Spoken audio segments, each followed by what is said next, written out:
मैं आप लोगों से यही कि मेडिकल में बहुत सारे ऑप्शंस हैं। बैलगाड़ियों में बीमार व्यक्ति को ले जाया करते थे, हम भी कभी बीमार हो जाते थे, पैदल जाया करते थे, तो 5-5, 6-6 किलोमीटर पैदल चलना पड़ता था। जब मैं रेलवे में 2007 में सेलेक्ट हुआ था, उसके बाद में भी मैंने अपनी शिक्षा हमेशा जारी रखी। जीवन में आप चाहे कहीं भी हो, लेकिन आप अपनी सफलता के लिए अपनी शिक्षा का दामन कभी मत छोड़ो।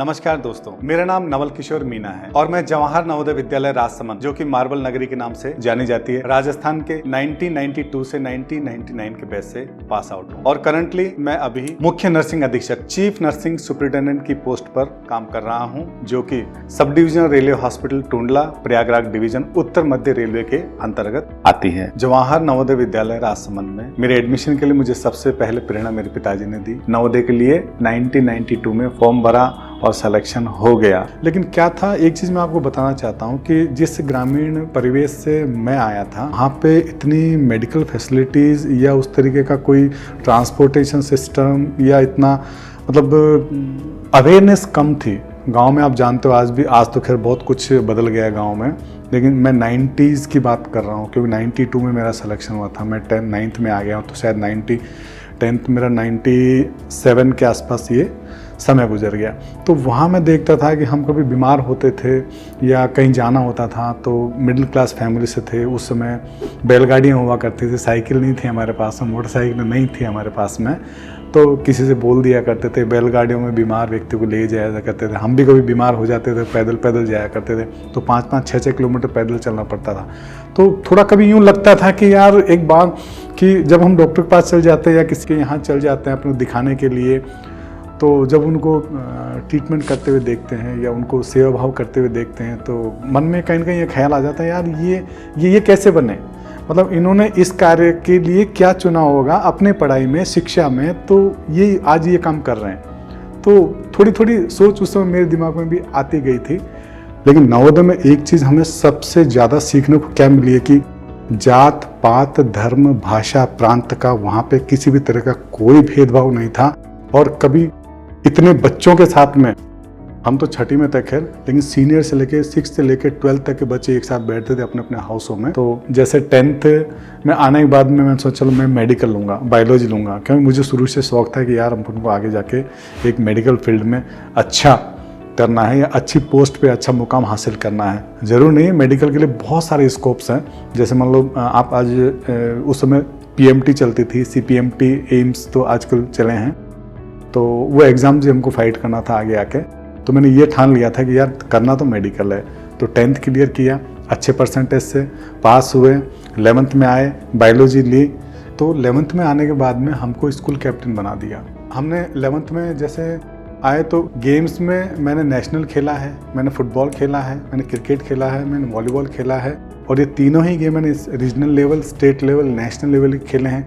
हमने फुटबॉल खेला था दिल्ली में, मुंगेशपुर, जवाहर नवोदय विद्यालय मुंगेशपुर है दिल्ली में, और हम क्रिकेट में गए थे, क्रिकेट में जवाहर नवोदय विद्यालय हिसार, वहाँ पे गए थे हम नेशनल में क्रिकेट खेलने के लिए। ये जवाहर नवोदय विद्यालय समिति की तरफ से ये कंपटीशन ऑर्गेनाइज किया गया था, जिसमें अलग अलग नवोदय के अलग अलग रीजन्स के अलग अलग स्टेट के बच्चे आते हैं, वहाँ पे कंपटीशन होता है, सेलेक्ट होती है, टीम बनती है, फिर GNS, जवाहर नवोदय विद्यालय समिति की एक टीम बनती है, फिर वो आगे जाके नेशनल खेलती है। तो कहने मतलब ये है कि गेम्स का मेरा बहुत अच्छा पार्टिसिपेशन रहा था। तो बायोलॉजी ले ली, हिंदी ले लिया उसके साथ में। अब हमको एग्ज़ाम्स भी देना है, तो वो कोई इश्यू था।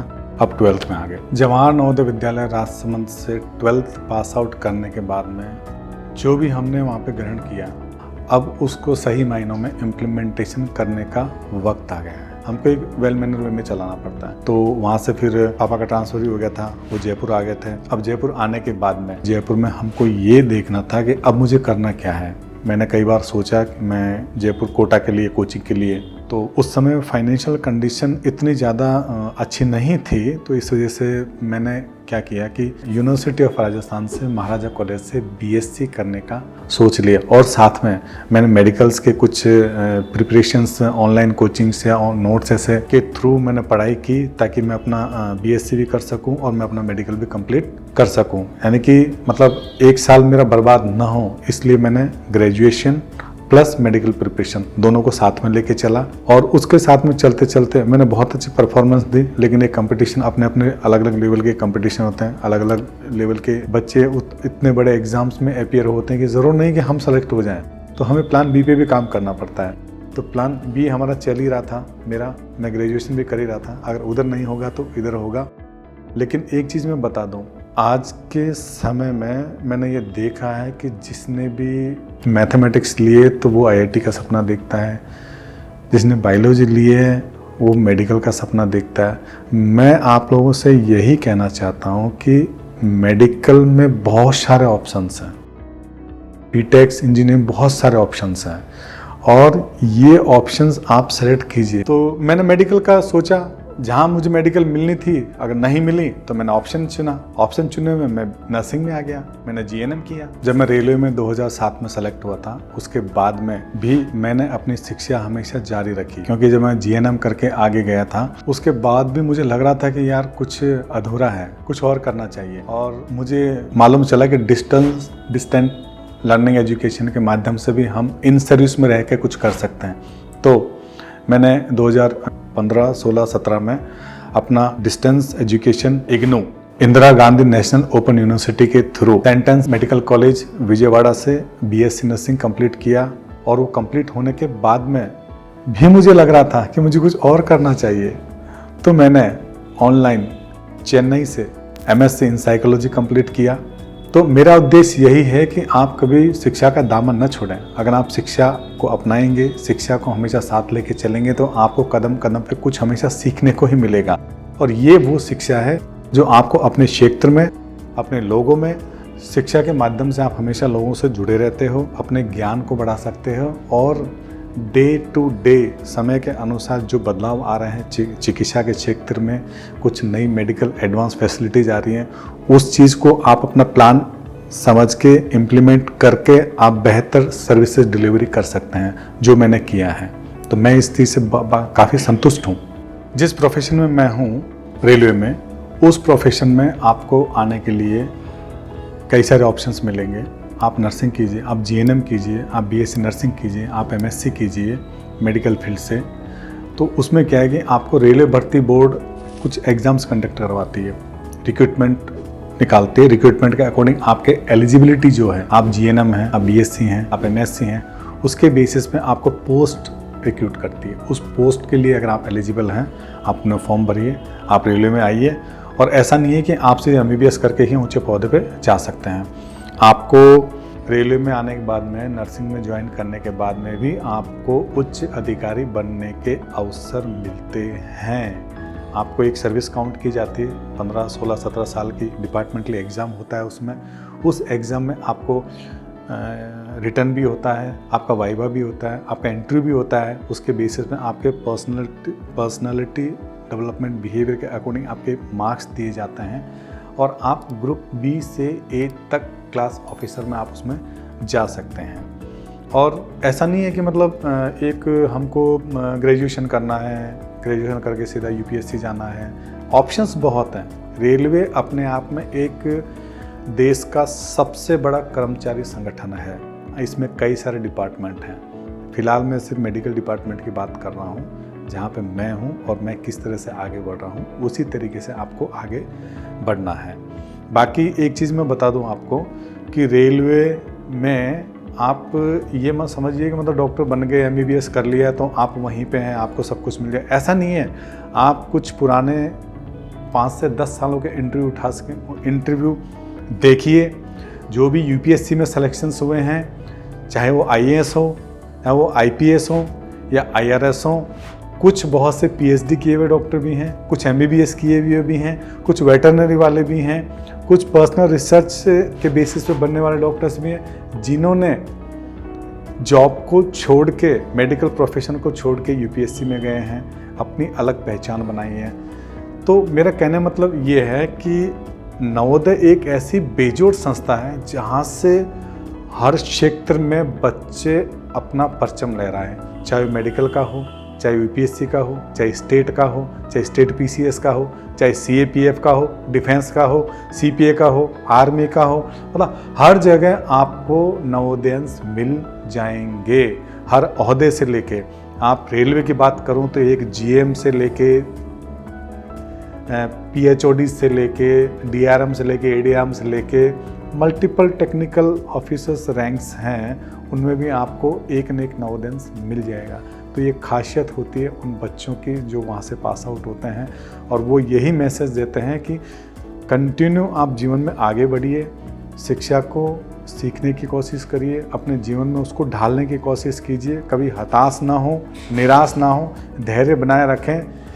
मैंने अपनी लाइफ में कई फेजेस देखे हैं शिक्षा से जुड़े हुए, तो उन फेजेस को मैंने कैसे ओवरकम कर लिया, ये मेरा पर्सनल अनुभव मैंने किया है।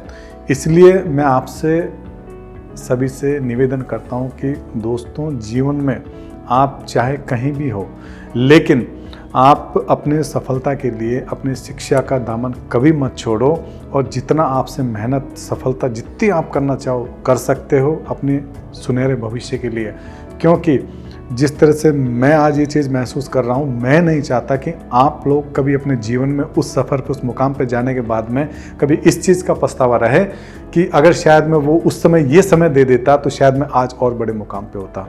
तो ये हर एक के जीवन में ये फेज़ आते हैं, ये उतार चढ़ाव चलता रहता है, सबके जीवन में चलता रहता है। तो मेरा पर्सनली सभी को यही मैसेज है कि आप अच्छी प्रिपरेशन करिए, अच्छी तैयारी कीजिए, समय दीजिए, क्योंकि वक्त लगता है ऊंचाइयों पे जाने के लिए। हर किसी को सिंहासन नहीं मिलता, और सिंहासन मिलने के लिए बहुत मेहनत, मशक्क़त करनी पड़ती है। इसलिए ऐसा कोई भी काम मत करना जिससे जीवन में आगे जाके पछतावा रहे। अभी वक्त है, कीजिए। शिक्षा को अपना दोस्त बनाइए और उसको हथियार की तरह यूज़ करिए। क्योंकि मैं आपको बता दूं कि डॉक्टर B.R. अम्बेडकर साहब ने कहा है कि शिक्षा ही तुम्हें आगे बढ़ा सकती है। तुम संघर्ष करो, शिक्षित रहो, तभी समाज सुरक्षित रहेगा, आप सुरक्षित रहोगे, देश सुरक्षित रहेगा। मैं आपको एक मैसेज देना चाहता हूँ कि मैंने 42 साल का सफ़र, और 42 साल की उम्र पे पहुँच चुका हूँ मैं। तो मैं आपसे एक बात कहना चाहता हूँ कि ये बात उन पेरेंट्स के लिए है, सभी पेरेंट्स के लिए। आप मानिए कि मेरी इच्छा थी कि मेरा एक बेटा है, मेरी इच्छा थी कि वो मेडिकल करे। मेडिकल में कई सारे ऑप्शंस हैं, ज़रूर नहीं कि वो एक ही चीज़ पे फोकस करे या वो डॉक्टर बन जाए। कई सारे फोकस हैं, कई सारी चीज़ें हैं, उनको अडॉप्ट करे। परंतु उसका इंटरेस्ट था मैथमेटिक्स में, वो किसी और क्षेत्र में चुन रहा था, और मैं मेडिकल की तरफ देख रहा था। लेकिन आजकल के बच्चे खुद अपना डिसीजन तो नहीं ले पाते हैं। उनके जो पीर ग्रुप्स हैं वो क्या कर रहे हैं, वो क्या ले रहे हैं, वो सही हैं, पेरेंट्स गलत हैं। पेरेंट्स उनके सबसे बड़े दुश्मन माने जाते हैं। आजकल कोई भी देख लीजिए, अपने बच्चे के लिए उसके पेरेंट्स उसके लिए अप्रोप्रिएट नहीं है, उनकी बात नहीं सुनते हैं, उनके पीर ग्रुप की बात सुनते हैं। तो मेरा कहना मतलब ये है कि अगर मेरे बेटे ने, मेरी इच्छा थी कि मेडिकल में जाए, लेकिन उसने मैथमेटिक्स चुना, तो मैंने उसको फोर्स नहीं किया, मैंने उसको प्रेशराइज नहीं किया। और आप भी ये गलती बिल्कुल ना करें, क्योंकि अगर एक गलत निर्णय, एक थोपा हुआ गलत निर्णय पेरेंट्स के द्वारा अपने बच्चों के ऊपर, अगर आगे जाके वो मुकाम हासिल नहीं हुआ या वो सफलता नहीं मिली या कुछ अच्छा नहीं कर पाए, तो हमेशा जीवन भर वो पेरेंट्स को ताना देंगे कि आपने अपनी इच्छा से मुझे ये चीज़ सौंपी थी, सौंपी नहीं, थोपी थी, इसलिए आज मेरा ये हाल है। और शायद उस बात को सुन के पेरेंट्स आप जीवन भर अपने आप को माफ़ नहीं कर पाएंगे।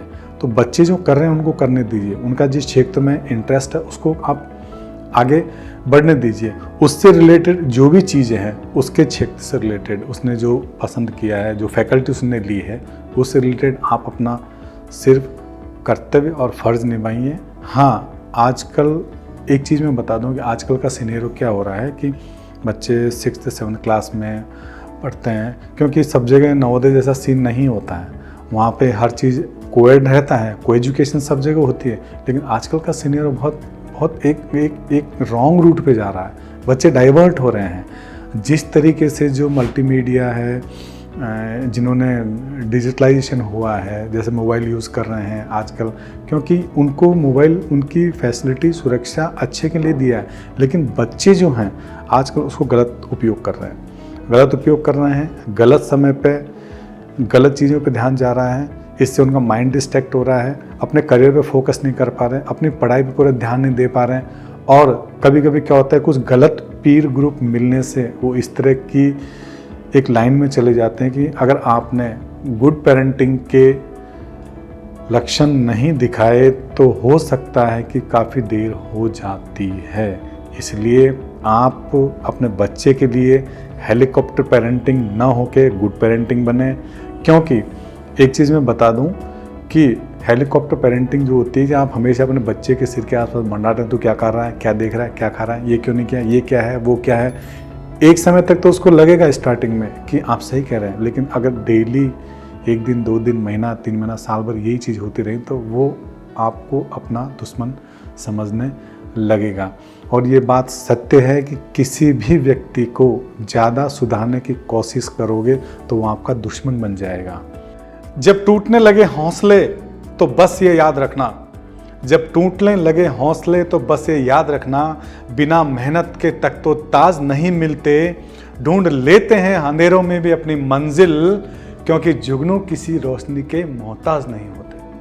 रग रग में बसा वो कुछ इस तरह से, मुझ में गुनगुनाता वो संगीत है, आदत है कभी ना छूटने वाली की, धड़कता आज भी मुझ में वो नवोदय है।